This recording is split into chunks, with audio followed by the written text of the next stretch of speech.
Hello friends, Indian market പുതിയൊരു ആഴ്ചയിലേക്ക് കടക്കുകയാണ്. വിപണിയിൽ ഒരുപാട് അവസരങ്ങൾ നമ്മളെ കാത്തിരിക്കുന്നുണ്ട്. ലാർജ് ക്യാപ് ഓഹരികൾ ഒരു റേഞ്ചിനുള്ളിൽ നിൽക്കുമ്പോൾ തന്നെ വളരെ കൃത്യമായിട്ടുള്ള ഫണ്ടമെന്റലി സ്ട്രോങ് ആയ മിഡ് ക്യാപ് സ്റ്റോക്കുകൾ വലിയ വലിയ മുന്നേറ്റത്തിന് തയ്യാറെടുക്കുന്ന ഒരു സാഹചര്യം കൂടെ നിലവിലുണ്ട്.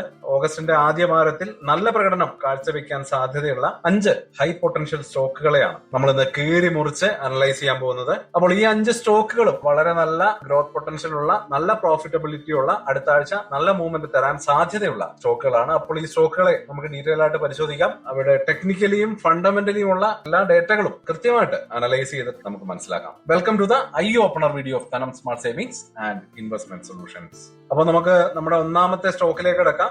നമ്മുടെ ലിസ്റ്റിലെ ആദ്യത്തെ സ്റ്റോക്ക് IT സെക്ടറിലെ മിന്നും താരം കോഫോർജ് ആണ്. ആദ്യം തന്നെ സ്റ്റോക്കിന്റെ ഫണ്ടമെന്റൽ ഡേറ്റ, അതുപോലെ തന്നെ റിസൾട്ട്, ഇവയൊക്കെ ഒന്ന് അനലൈസ് ചെയ്ത് പോകാം. Digital transformation, automation, insurance, tech എന്നീ മേഖലകളിൽ അതിവേഗം വളരുന്ന കമ്പനിയാണ് കൊഫോർജ് ലിമിറ്റഡ്. കഴിഞ്ഞ സാമ്പത്തിക വർഷം കമ്പനിയുടെ വരുമാനം ഏതാണ്ട് 30% വർദ്ധിച്ചിരുന്നു. ഏറ്റവും പുതിയ ക്വാർട്ടർലി റിസൾട്ടുകൾ വളരെ ശക്തമായിട്ടുള്ള വളർച്ച നമുക്ക് കാണിച്ചു തരുന്നുണ്ട്. ശക്തമായിട്ടുള്ള ഡീൽ വിന്നിങ്ങും വലിയ ഓർഡർ ബുക്കും, അതായത് ഏതാണ്ട് $1.7 ബില്യൺ ഓർഡർ ബുക്കാണ് കമ്പനിയുടെ കയ്യിലുള്ളത്. ഇവയൊക്കെ തീർച്ചയായിട്ടും കമ്പനിയുടെ വരുമാനത്തിന് വലിയ കരുത്ത് പകരുന്ന ഇൻഫർമേഷൻസ് ആണ്. ഓഗസ്റ്റ് 3, 2026 കമ്പനിയുടെ ഇൻട്രീം ഡിവിഡന്റ് സംബന്ധിച്ച റെക്കോർഡ് ഡേറ്റ് ആണ്. അപ്പൊ തീർച്ചയായിട്ടും ഇത് ഓഹരിയിലേക്ക് കൂടുതൽ ശ്രദ്ധ തരും. അതുപോലെ തന്നെ ആ ഒരു ഓഹരികൾ കയ്യിലുള്ളവർക്ക് ഡിവിഡന്റ് ലഭിക്കാനുള്ള സാഹചര്യമുണ്ട്. അപ്പൊ ആ ഒരു സാഹചര്യം മുന്നിൽ കണ്ട് ഒരുപാട് പേര് ആ ഒരു എക്സ് ഡേറ്റിന് മുമ്പായിട്ട് സ്റ്റോക്കുകൾ കയ്യിൽ വെക്കാൻ ആഗ്രഹിക്കാറുണ്ട്, അല്ലെങ്കിൽ ശ്രമിക്കാറുണ്ട്. അത്തരത്തിലുള്ള ഒരു പ്രോഫിറ്റബിലിറ്റി തരുന്ന ഒരു സ്റ്റോക്കുമാണ് കൊഫോർജ്.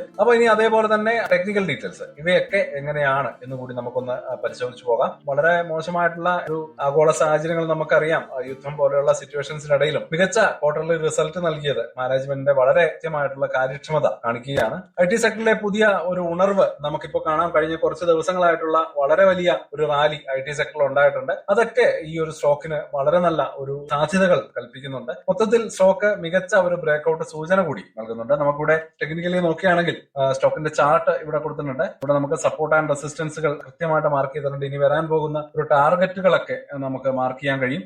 അതുപോലെ തന്നെ സ്റ്റോക്കിന്റെ മൂവിംഗ് ആവറേജസ്, RSI, MACD ഒക്കെ പോലെയുള്ള ഇമ്പോർട്ടന്റ് ആയിട്ടുള്ള ഇൻഡിക്കേറ്ററുകളൊക്കെ വളരെ നല്ല സൂചനകൾ തരുന്ന ഒരു സ്റ്റോക്കായിട്ട് കൊഫോർജ് മാറുന്നുണ്ട്. തീർച്ചയായിട്ടും നമുക്ക് വളരെ ഇൻവെസ്റ്റ്മെന്റ് സാധ്യതയുള്ള ഒരു സ്റ്റോക്കാണ്. നമുക്ക് നമ്മുടെ വാച്ച് ലിസ്റ്റിലേക്ക് ആഡ് ചെയ്യാൻ കഴിയും. അപ്പൊ നമുക്ക് രണ്ടാമത്തെ സ്റ്റോക്കിലേക്ക് കിടക്കാം. Dixon technologies. ഇലക്ട്രോണിക്സ് മാനുഫാക്ചറിംഗ് രംഗത്തെ ഒരു ആഭ്യന്തര ഭീമനാണ് ഡിക്സൺ ടെക്നോളജീസ്. നമുക്ക് ആദ്യം തന്നെ അവരുടെ ഫണ്ടമെന്റലും റിസൾട്ടും ഒന്ന് അനലൈസ് ചെയ്ത് പോകാം. മേക്ക് ഇൻ ഇന്ത്യ പദ്ധതിയുടെ പ്രധാന ഗുണഭോക്താവായിട്ടുള്ള കമ്പനിക്ക് സാംസങ്, ഷവോമി തുടങ്ങിയ പ്രമുഖ കമ്പനികളുടെ സ്മാർട്ട് ഫോണുകളും LED ടിവികളും ഒക്കെ നിർമ്മിക്കുന്നത് ഡിക്സൺ ആണ്. അപ്പൊ അതുകൊണ്ട് തന്നെ കഴിഞ്ഞ സാമ്പത്തിക വർഷം 2026 കമ്പനിയുടെ വരുമാനം ഏതാണ്ട് 26% വർദ്ധിച്ച് 48,893 കോടി രൂപയായിട്ട് മാറിയിട്ടുണ്ട്. ഗവൺമെന്റിന്റെ പുതിയ PLI 2.0 പദ്ധതികൾ കമ്പനികൾക്ക് വലിയ വളർച്ചാ സാധ്യതകൾ കൂടി കാണുന്നുണ്ട്. അതായത് മേക്ക് ഇൻ ഇന്ത്യ പോലെയുള്ള മാനുഫാക്ചറിംഗ് സ്കീമുകൾ വരുന്നതുകൊണ്ട് കൂടുതൽ ഉത്തേജനം ലഭിക്കുന്ന കമ്പനികളിൽ ഒന്നാണ് ഡിക്സൺ ടെക്നോളജീസ്. തീർച്ചയായിട്ടും നല്ലൊരു പ്രോഫിറ്റബിലിറ്റി ഈ ഒരു കമ്പനിയിൽ നിന്ന് നമുക്ക് പ്രതീക്ഷിക്കാവുന്നതാണ്. ഇനി നമുക്ക് പ്രൊമോട്ടർ ആക്ഷനും ടെക്നിക്കൽ അനാലിസിസും ഒന്ന് നോക്കി പോവാം. മാനേജ്മെന്റിന്റെ മികച്ച എക്സിക്യൂഷൻ ട്രാക്ക് റെക്കോർഡും വളരെ ഉയർന്ന വളർച്ചാ നിരക്കുകളും ഓഹരിയുടെ ഒരു ദീർഘകാല നിക്ഷേപത്തിന് നല്ല സാധ്യതയുള്ള ഒരു കമ്പനിയാക്കി മാറ്റുകയാണ്. ചാർട്ടുകളിൽ സ്റ്റോക്ക് ശക്തമായിട്ടുള്ള അപ്രന്റിലാണ്. ഇത് പോസിറ്റീവ് മൊമെന്റം ഉണ്ട് എന്നുകൂടി സൂചിപ്പിക്കുകയാണ്. അപ്പൊ തീർച്ചയായിട്ടും നല്ലൊരു പ്രോഫിറ്റബിലിറ്റി ഉള്ള സ്റ്റോക്കാണ്. നമുക്ക് ടെക്നിക്കൽ ഡേറ്റ നോക്കാം. ഇവിടെ സപ്പോർട്ട് ആൻഡ് റെസിസ്റ്റൻസുകൾ ഞാൻ മാർക്ക് ചെയ്തിട്ടുണ്ട്. അതുപോലെ തന്നെ ഫ്യൂച്ചർ ടാർഗറ്റുകൾ എങ്ങോട്ടേക്ക് എത്തും എന്നതുകൂടി ഒരു പ്ലാൻ ഉണ്ട്. സെയിം ടൈം നമ്മൾ അവയുടെ ഒരു മൂവിംഗ് ആവറേജസും അതുപോലെ തന്നെ MACD, RSI പോലെയുള്ള ഇൻഡിക്കേറ്ററുകളുടെ ഡേറ്റകൾ കൂടി ഇവിടെ അനലൈസ് ചെയ്ത് പോകുന്നുണ്ട്.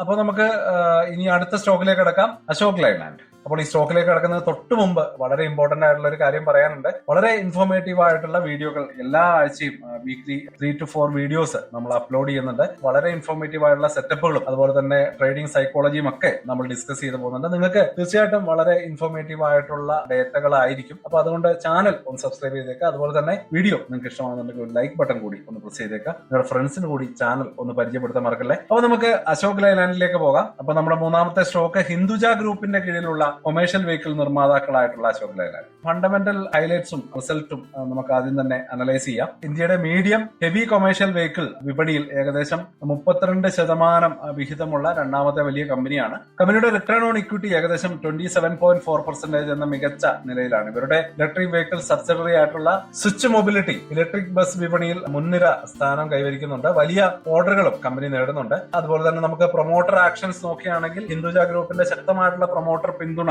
കമ്പനിക്കുണ്ട്. ഇൻഫ്രാസ്ട്രക്ചർ രംഗത്ത് സർക്കാർ നിക്ഷേപങ്ങളും കമ്പനിക്ക് വലിയ അനുകൂല ഘടകങ്ങളാണ്. സമീപകാലത്തെ ആ ഒരു ചെറിയ ഇടിവിന് ശേഷം പ്രധാന സപ്പോർട്ട് ലെവലുകളിൽ നിന്ന് സ്റ്റോക്ക് തിരികെ കയറുന്ന ഒരു പ്രവണത കാണിക്കുന്നുണ്ട്. നല്ല ബുള്ളിഷ് ട്രെൻഡിന് സാധ്യത നൽകുന്ന ഒരു ഏരിയ കൂടിയാണ്. തീർച്ചയായിട്ടും നമുക്ക് ടെക്നിക്കലി നോക്കുകയാണെങ്കിൽ ഒരു ബുള്ളിഷ് മൊമെന്റം ഇവിടെ പല ഇൻഡിക്കേറ്ററുകളും കാണിക്കുന്നുണ്ട്. അപ്പോൾ അത്തരത്തിൽ നല്ല പൊട്ടൻഷ്യൽ ഉള്ള സ്റ്റോക്കാണ്. നമുക്ക് support and resistance, moving averages ഒക്കെ ഇവിടെ മാർക്ക് ചെയ്തിട്ടുണ്ട്. അപ്പൊ സ്റ്റോക്കിനെ നമുക്ക് നമ്മുടെ വാച്ച് ലിസ്റ്റിലേക്ക് ആഡ് ചെയ്യാം. അപ്പൊ നമ്മുടെ നാലാമത്തെ സ്റ്റോക്ക് പവർ സെക്ടറിലെ പ്രമുഖ പ്രൈവറ്റ് യൂട്ടിലിറ്റി കമ്പനി ആയിട്ടുള്ള ടോറന്റ് പവർ. ഫണ്ടമെന്റൽ ഹൈലൈറ്റ്സിൽ നിന്ന് നമുക്ക് ആരംഭിക്കാം. പവർ ജനറേഷൻ ഡിസ്ട്രിബ്യൂഷൻ രംഗത്ത് പ്രവർത്തിക്കുന്ന കമ്പനി 2030 10 ഗിഗാവാട്ട് റിന്യൂവബിൾ എനർജി ശേഷി കൈവരിക്കാൻ ലക്ഷ്യമിടുന്നുണ്ട്. സ്ഥിരമായിട്ടുള്ള വരുമാനവും ശക്തമായിട്ടുള്ള ബാലൻസ് ഷീറ്റും കമ്പനിക്കുണ്ട്. ഡെപ്റ്റ് ടു ഇക്വിറ്റി റേഷ്യോ അപ്രോക്സിമേറ്റ്ലി 0.7 ആണ്. നിക്ഷേപകർക്ക് സുരക്ഷിതത്വം നൽകുന്ന ഓഹരിയാണ്. ഇന്ത്യയുടെ വൈദ്യുതി ഉപഭോഗം വർഷം തോറും വർദ്ധിക്കുകയാണ്. തീർച്ചയായിട്ടും കമ്പനിക്ക് വളരെ ഗുണകരമായിട്ടുള്ള ഒരു ഗ്രോത്ത് പൊട്ടൻഷ്യൽ കൂടി നൽകുന്ന ഒരു ഏരിയ തന്നെയാണ് ഈ ഒരു ഇലക്ട്രിസിറ്റി ജനറേഷൻ. തീർച്ചയായിട്ടും നല്ല നമുക്ക് ഗ്രോത്ത് പൊട്ടൻഷ്യൽ ഉള്ള കമ്പനിയാണ്. പ്രൊമോട്ടർ ആക്ഷൻ നോക്കുകയാണെങ്കിൽ ശക്തമായിട്ടുള്ള പ്രൊമോട്ടർ ഹോൾഡിംഗും കൃത്യമായിട്ടുള്ള ലാഭവിഹിതവും കമ്പനിയുടെ ഒരു നല്ല വിശ്വാസ്യത കൂട്ടുന്നുണ്ട്. പവർ സെക്ടറിലെ പോസിറ്റീവായിട്ടുള്ള ഒരു മൂവ്മെന്റും ഈ ഒരു സ്റ്റോക്കിന് നല്ല സാധ്യതകൾ നൽകുന്നു. കൂടാതെ റിന്യൂവബിൾ എനർജി മേഖലയിലെ വലിയ വിദേശ നിക്ഷേപ സാധ്യതകളൊക്കെ കമ്പനിക്ക് ഒരു ഹൈ ഗ്രോത്ത് പൊട്ടൻഷ്യൽ നൽകുകയാണ്. അപ്പോൾ കമ്പനിയുടെ ഒരു support and resistance, moving averages ഒക്കെ ഇവിടെ മാർക്ക് ചെയ്തിട്ടുണ്ട്. അപ്പോൾ നമുക്ക് ഈ ഒരു സ്റ്റോക്കിനെ കൂടി നമ്മുടെ വാച്ച് ലിസ്റ്റിലേക്ക് ആഡ് ചെയ്യാൻ കഴിയും. അപ്പോൾ നമ്മുടെ അവസാനത്തെ സ്റ്റോക്ക് ഹെൽത്ത് കെയർ സെക്ടറിലെ കരുത്തനായിട്ടുള്ള മാക്സ് ഹെൽത്ത് കെയർ ആണ്. ഫണ്ടമെന്റൽ ഹൈലൈറ്റ്സും റിസൾട്ടും നോക്കാം. പ്രീമിയം ഹെൽത്ത് കെയർ സേവനങ്ങളുടെ വർദ്ധിച്ചു വരുന്ന ആവശ്യകത കാരണം കമ്പനിയുടെ വാർഷിക അറ്റാദായം 2026 സാമ്പത്തിക വർഷത്തിൽ 14% വർധനവ് രേഖപ്പെടുത്തിയത്. പുതിയ ഹോസ്പിറ്റലുകളുടെ ഏറ്റെടുക്കലും വിപുലീകരണവും കമ്പനിയുടെ പ്രോഫിറ്റബിലിറ്റി വളരെ വലിയ രീതിയിൽ ഉയർത്തുന്നുണ്ട്. ഇന്റർനാഷണലി ഒരുപാട് ഓപ്പർച്യൂണിറ്റികൾ ലഭിക്കുന്നുണ്ട്. അന്താരാഷ്ട്ര രോഗികളിൽ നിന്നുള്ള വരുമാനവും സ്ഥിരമായിട്ട് വർദ്ധിക്കുന്നുണ്ട്. പ്രൊമോട്ടർ ആക്ഷൻ നോക്കുകയാണെങ്കിൽ ശക്തമായിട്ടുള്ള പ്രൊഫഷണൽ മാനേജ്മെന്റും വലിയ ഇൻസ്റ്റിറ്റ്യൂഷണൽ ഹോൾഡിംഗും ഉള്ള കമ്പനി ഹെൽത്ത് കെയർ സെക്ടറിലെ പ്രമുഖ വളർച്ച ഓഹരിയായിട്ട് തുടരുകയാണ്. ടെക്നിക്കലി നോക്കുമ്പോൾ ചാർട്ടുകളിൽ സ്ഥിരമായിട്ടുള്ള ഹയർ ഹൈ പാറ്റേണുകൾ ലഭ്യമാകുന്നുണ്ട്. ശക്തമായിട്ടുള്ള ഒരു ബുള്ളിഷ് ട്രെൻഡിന്റെ ഒരു സാധ്യത കൂടി നമുക്കിവിടെ ലഭിക്കുകയാണ്. അപ്പോൾ നല്ലൊരു ഹൈ ഗ്രോത്ത് പൊട്ടൻഷ്യലും നല്ലൊരു ഗ്രോത്ത് സാധ്യതയുമുള്ള ഒരു സ്റ്റോക്കായിട്ട് നമുക്ക് മാക്സ് ഹെൽത്ത് കെയറിനെ കാണാൻ കഴിയും. മാക്സ് ഹെൽത്ത് കെയറിന്റെ ഒരു ടെക്നിക്കൽ ചാർട്ട് ഇവിടെ കൊടുത്തിട്ടുണ്ട്. അതുപോലെ തന്നെ അവരുടെ ഒരു മൂവിംഗ് ആവറേജസ്, ഇമ്പോർട്ടന്റ് ആയിട്ടുള്ള ഇൻഡിക്കേറ്ററുകൾ RSI, MACD ഒക്കെ മാർക്ക് ചെയ്തിട്ടുണ്ട്. അപ്പോൾ നമുക്ക് നല്ലൊരു സാധ്യത തരുന്ന കമ്പനി തന്നെയാണ്. നമുക്ക് വാച്ച് ലിസ്റ്റിലേക്ക് ആഡ് ചെയ്യാം. അപ്പോൾ ഇനി നമുക്കൊരു കൺക്ലൂഷനിലേക്ക് കിടക്കാം. Coforge Limited, Dixon Technologies, Ashok Leyland, Torrent Power, Maxell, ഈ ഓഹരികളൊക്കെ നിങ്ങളുടെ വാച്ച് ലിസ്റ്റിൽ ഉൾപ്പെടുത്താൻ മികച്ച ഓഹരികളാണ്. നല്ല ബിസിനസ് വളർച്ച, ശക്തമായിട്ടുള്ള മാനേജ്മെന്റ്, ഭാവിയിലെ വളർച്ചാ സാധ്യതകൾ, ഇവയൊക്കെ ഈ ഒരു 5 കമ്പനികളെയും വളരെ ശ്രദ്ധേയമാക്കുന്നു. എന്നിരുന്നാലും ഓരോ ഓഹരികളിലും നമ്മൾ കൃത്യമായിട്ടുള്ള പഠനവും അനാലിസിസും ഒക്കെ നടത്തിയ ശേഷം നല്ലൊരു എൻട്രി കിട്ടുമ്പോൾ നമ്മൾ എൻട്രി എടുക്കാവുന്നതാണ്. എൻട്രി എടുക്കേണ്ട പല എൻട്രി മെത്തേഡ്സും ഇതിനു മുമ്പുള്ള ഒരുപാട് വീഡിയോകളിൽ നമ്മൾ എക്സ്പ്ലെയിൻ ചെയ്തിട്ടുണ്ട്. അപ്പൊ അത്തരത്തിലുള്ള ആ ഒരു വീഡിയോയുടെ ഡീറ്റെയിൽസ് ഈ ബട്ടണിൽ കൊടുക്കുന്നുണ്ട്. അപ്പൊ അതുകൂടി നിങ്ങളൊന്ന് കാണാൻ ശ്രമിക്കുക. അതുപോലെ തന്നെ നമ്മുടെ വരുന്ന ആഴ്ചയിലെ മറ്റ് സ്റ്റോക്കുകളുടെ പെർഫോമൻസ് മറ്റൊരു വീഡിയോ ആയിട്ട് അപ്ലോഡ് ചെയ്യുന്നുണ്ട്. അതുകൂടി നിങ്ങൾക്ക് അടുത്ത ആഴ്ചയിലെ പ്ലാനിങ്ങിന് ഉപയോഗിക്കാവുന്നതാണ്. അപ്പോൾ തീർച്ചയായിട്ടും അടുത്ത ആഴ്ച വളരെ ഇൻട്രസ്റ്റിംഗ് ആയിട്ടുള്ള, വളരെ സാധ്യതകളുള്ള ഒരുപിടി സ്റ്റോക്കുകൾ നമ്മൾ സെലക്ട് ചെയ്തിട്ടുണ്ട്. അപ്പൊ അടുത്ത ആഴ്ച ഈ ഒരു സ്റ്റോക്കുകളുടെ പെർഫോമൻസ് നമുക്ക് വാച്ച് ചെയ്യാം. നല്ലൊരു സാധ്യതകളുള്ള ആഴ്ചയ്ക്കായിട്ട് കാത്തിരിക്കാം. അപ്പോൾ ഇത്രയുമാണ് ഈ വീഡിയോയിൽ ഉൾപ്പെടുത്തിയിരിക്കുന്നത്. കൂടുതൽ അനാലിസിസുകളുമായിട്ട് വീണ്ടും കാണാം. അതുവരേക്കും ഹാപ്പി ഇൻവെസ്റ്റിംഗ്.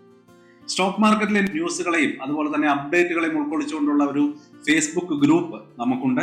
ആ ഒരു ഗ്രൂപ്പിന്റെ ലിങ്ക് ഈ വീഡിയോയുടെ ഡിസ്ക്രിപ്ഷനിൽ കൊടുക്കുന്നുണ്ട്. താല്പര്യമുള്ളവർക്ക് ആ ലിങ്കിൽ ക്ലിക്ക് ചെയ്തുകൊണ്ട് ഗ്രൂപ്പിൽ ജോയിൻ ചെയ്യാം.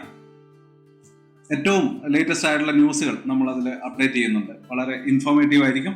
അപ്പൊ ഇത്രയുമാണ് ഇന്നത്തെ വീഡിയോയിൽ ഉൾപ്പെടുത്തിയിരിക്കുന്നത്. പുതിയ ന്യൂസുകളുമായിട്ട് നാളെ വീണ്ടും വരാം. ബൈ.